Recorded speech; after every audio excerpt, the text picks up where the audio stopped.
Public speaking is a very important skill for your career. To convey a message in a clear and convincing way is your power to influence people, to have impact. Your speaking comfort and speaking confidence does not only serve you during presentations or speeches, it will also make you speak up during meetings. It will help you to be more confident when you go for a job interview. You will be able to convince a colleague of a great idea, or give you the power to persuade a friend to go for a beer. In this course, we are focused on increasing your awareness of what it takes to make a human communication possible and effective. How are these connections made? Now, we are inclined to focus a lot on what we say and the words that we use, but how you say it is equally important. Before anything, we need to establish a communication line with the receiver of our message. This is often overlooked. So we will pay attention to how you start the connection. How can you keep people engaged and interested? This means we will focus on the human side of public speaking. We are social, emotional beings, and we need certain things to feel connected to each other. Now, the beauty of public speaking is that you are all audience experts. You have seen it all. Great speeches, terrible presentations, big talents, people who completely paralyzed by fear. So your experience as an audience is very interesting and useful to better understand what it takes to be a good speaker and to establish the connection. So let's start straight away. Can you please think of a very positive experience you had with a speaker? Could be a lecture, a presentation, a speech at a wedding. Imagine that situation, go back, and then try to think of what made it so good. Like how did this become so positive for you? What was it? And then if you put it in one word, what would that word be? Please write it down. In one word, one of the best presentations you've ever seen. Can I do a wild guess that you wrote down enthusiasm, passion, engaging the audience, inspiring,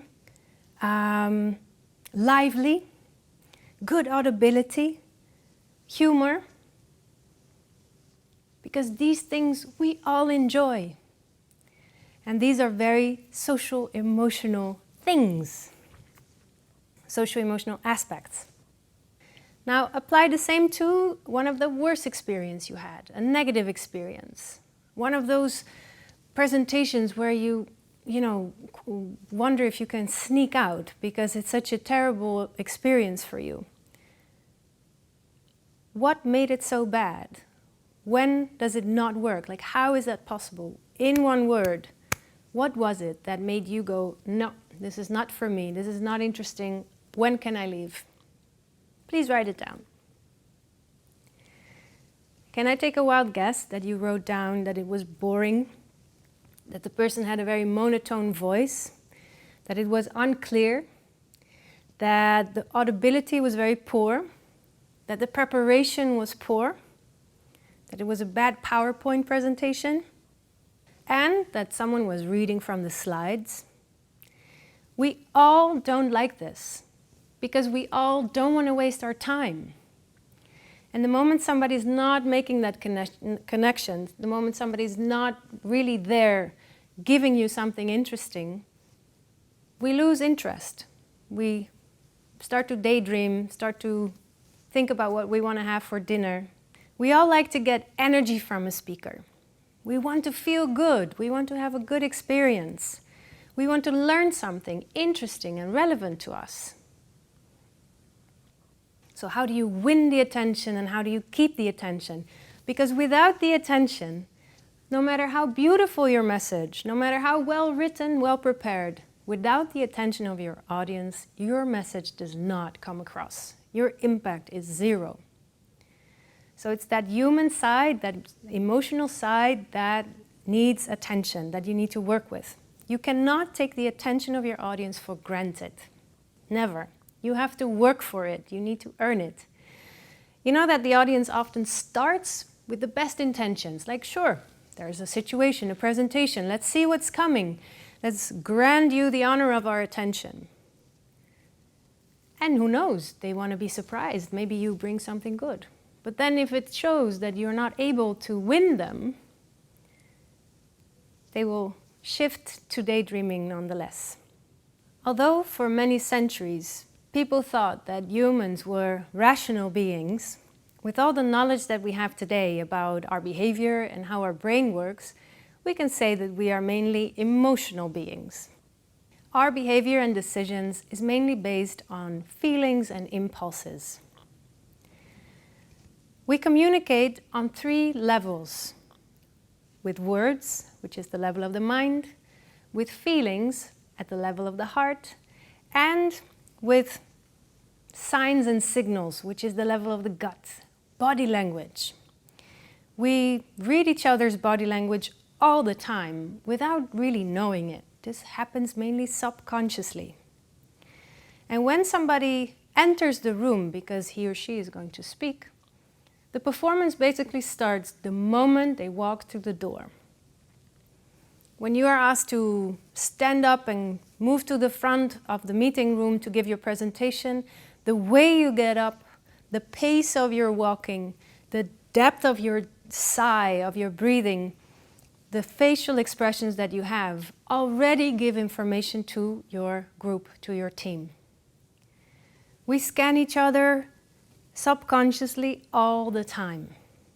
And when you're new in front of a group, your audience will do an integrity scan without knowing it.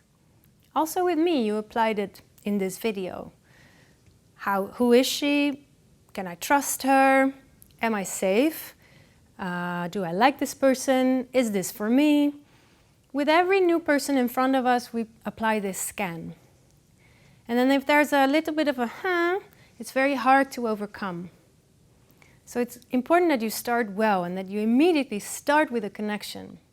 Very often when people start a presentation, they start in front of a laptop looking away. And they're like, yeah, and now I'm going to start talking. Start with making a connection first. First, look at the people. They want to have a relationship with you in that moment. They want your attention before they give their attention to you. We have a very strong nose for authenticity. We can tell if somebody is trying to look a certain way or trying to imitate someone. I once read an advertisement for a speech training, speech like Obama. Please don't speak like Obama, speak like yourself. Figure out your version of a speaker. Also in trainings that I give, people ask, where should I put my hands? How should I stand? There is no recipe for that. The only thing I always tell people is that if you are nervous, and because you are nervous, you are moving your hands like this all the time, try to not move your hands so that you can balance moving and not moving. Somebody who stands like a refrigerator, like stuck and square, I will ask, can you move more so that you can balance pausing, standing still with movement? Hand gestures are very powerful in public speaking. It's proven that successful speeches show a lot of hand gestures. We communicate a lot of things, which is the movement of our hands. So never try to put your hands on your back or hold them tight. Have an open, relaxed body posture as a base. And from there, see how you can add movement to your words. Because the moment you move with your words, and there's an alignment of what you say and what you show, your message becomes very powerful. So please never think that I should just keep them here or I should just stand like this because that shows confidence. It's unnatural and you're not expressing your message. We're looking for your self-expression. How will you give extra movement to your message? Now, as a speaker, you are fully visible for your audience, which makes it very vulnerable to be a speaker in front of a big group. But it's that full vulnerability that also makes you very attractive and interesting for your audience. Because they can see you, they can get to know you. I often see that people want to hide behind, a table or their laptop. Show yourself. By showing yourself and opening your body language, you basically communicate, you are allowed to see me. I want to be here. I want to share myself. It's a very powerful thing. Once I was asked to coach a politician. He was asked to come and speak for a Christian political party about his topic, euthanasia, which is kind of a heavy, loaded topic. He had been studying about it and writing about it and was invited to come and speak about it. Now that in itself was an exciting fact, because why would they, invite the opposer, the opponent thinker? But they did. So he wanted to prepare well and get ready. And it was on a Sunday afternoon, and he told me that he wasn't nervous, he was very confident, which made me curious and a little bit worried, because the absence of any nerves is usually not a great prediction for the performance. He stood there, he was reading quite a bit from his paper, but okay. And he was speaking about death and about illness and gave the saddest examples of people, very young people, getting very sick and wanting to die. Really intense topic. And I didn't feel anything while I was listening to him, which is weird because it's actually a topic that asks for some deep feelings and contemplation. For me, it could have been that he was talking about a recipe for vegetable soup. Honestly, he was just saying words. And when you just say words, I can tell you, your impact is zero. You need to feel what you say. You need to mean what you say. And that you do that by giving it a physical intensity. It's the tone of your voice, the tempo of your voice, the pauses that you make, your hands, your eyes, your face. Embody your message. The other day I was helping someone also with preparing a speech. And this person said repeatedly, I think it is very important. I think it is very important. I think it is very important. But he didn't show me anything of him. So don't say you find things important, show that you find things important. You can say, I'm very enthusiastic. If you don't show enthusiasm, your audience won't believe it. So you don't say these things, you show them. You have to show that you care. You have to show your intention and intensity. All right, and you do that with body language. So it's important that we explore our own body language. Like, how can you bring intensity to your story and get comfortable with being visible? Very often, students ask me, like, so what do I do with a presentation about facts and results and numbers, where the content itself is actually really boring? How can I make it interesting for my audience? Please keep in mind that you are interesting. You can make it lively. You can make it nice. So although your content may be not the sexiest or most exciting of the world, you are. So you can make any presentation a lively and fun experience. It's important that you establish the connection and that you become the tour guide of the little journey that you want to make with your audience.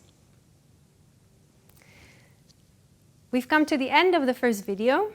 I would like to ask you to answer the questions that are part of this video and make the assignment before you proceed to the next video. And the assignment of this video is to watch 2 different videos of speeches And go into your audience experience. What do you feel? What is your impression? Do you trust this person? Do you believe him and her? Then look at it a second time and see how they establish their story, how they establish their connection.